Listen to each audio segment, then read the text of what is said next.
What I was wrong about was they were not cooperating with law enforcement investigations. I found that out on Monday when I got a phone call from the San Diego police. But basically, they were Twitch was trying to make sure that the guy that assaulted me didn't sue them, which meant that the police were not able to work. So remember last week at TwitchCon where this streamer was getting assaulted and Dan Clancy, the CEO of Twitch, was John Cenaing a random woman?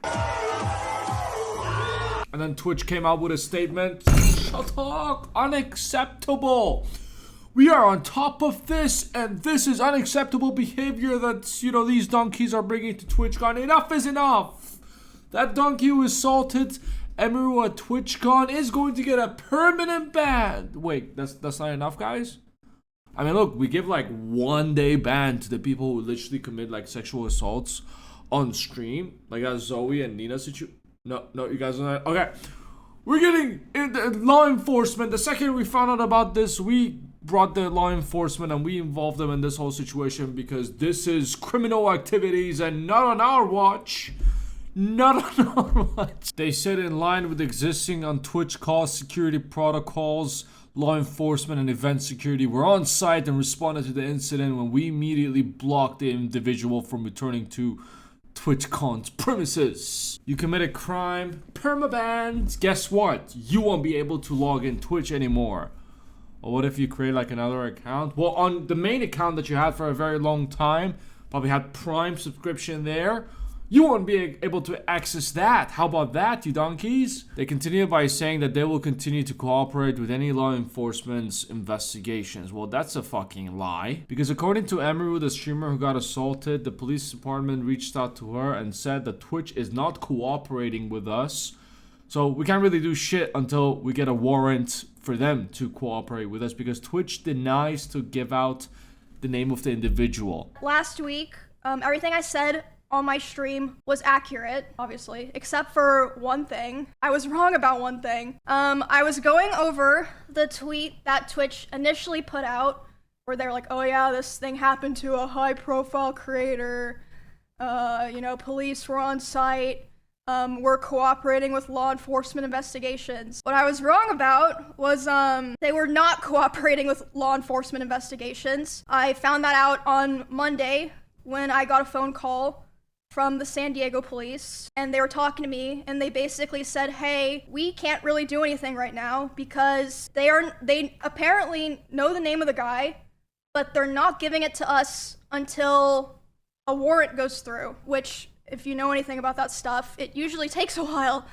Even if it's expedited, which it was being expedited for me, but it still takes a lot of time. And they're like, yeah, they're refusing to give us the name, which, as far as I'm aware, is like a very common company thing where they'll be, they don't want to give out names of potential people involved in crimes because then that person could maybe sue them for giving their name to police. I don't know, something like that. That's what my lawyer said. So let me get this straight. Not only they let this happen, securities were laughing afterwards on what just happened. It just went under our nose and tried to French this streamer, which is, our job to prevent this. Ha ha ha ha ha.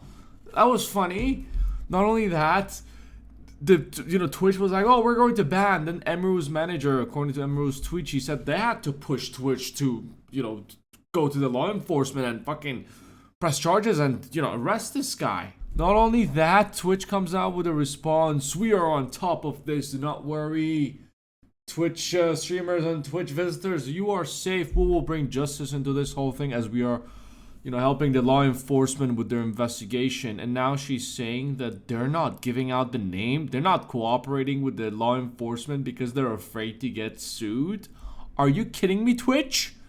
Are you freaking donkeying me? Honestly, not as surprised as I would want to be. This sounds like Twitch. I don't even need to see proof if if this actually happened or not. I mean, why would she lie in the first place? Why would she come and shit on Twitch, call them a liar, right? When she's streaming on Twitch. Obviously, this is some serious stuff and they're not taking any actions on it. So she has to speak up and expose Twitch. But basically, Twitch was trying to make sure that the guy that assaulted me didn't sue them, which meant that the police were not able to work on the case right away.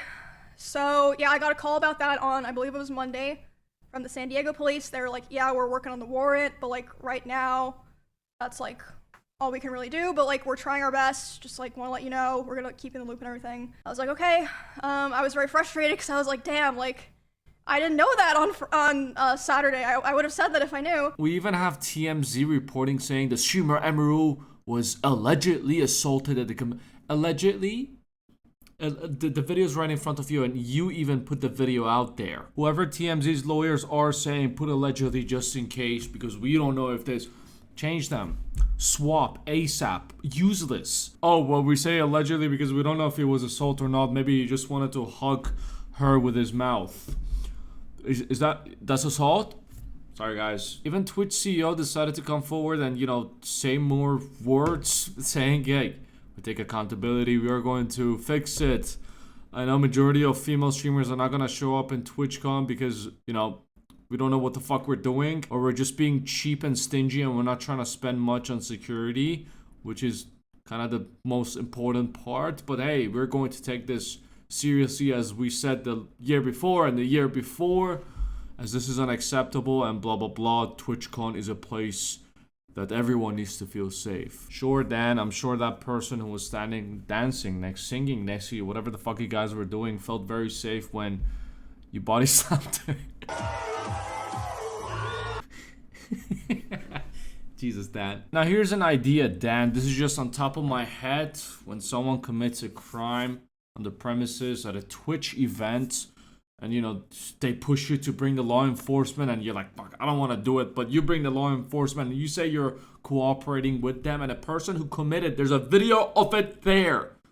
Like, what the fuck is he gonna say in his defense? The fucking creep in the video. Oh, that shit was AI. That wasn't me. No, there's eyewitnesses. Everyone witnessed the assault. The whole world witnessed the assault on the video. When the law enforcement asks, so this dude over here who assaulted this streamer that you're, protecting and saying shit that happened to her was unacceptable.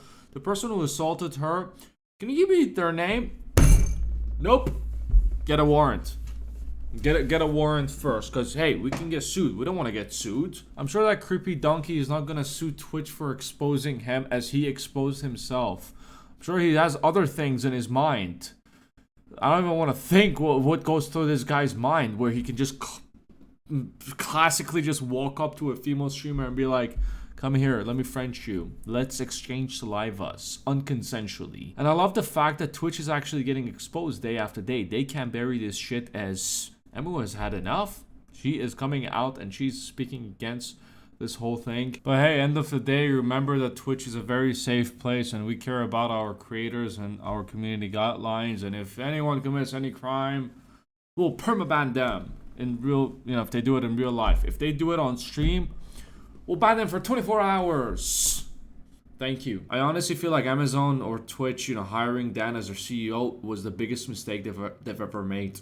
It's a big statement, but I'm gonna say it as Dan is making all the wrong decisions. Like, hire Optimus Prime over here. He's gonna run Twitch better than Dan over here, honestly. Honestly. He will sleep all day, but he gets the job done. Anyways, more videos over here. Let me know your thoughts in the comments below. You take it easy. Like, subscription. It's much appreciated. I'll see you at the next one.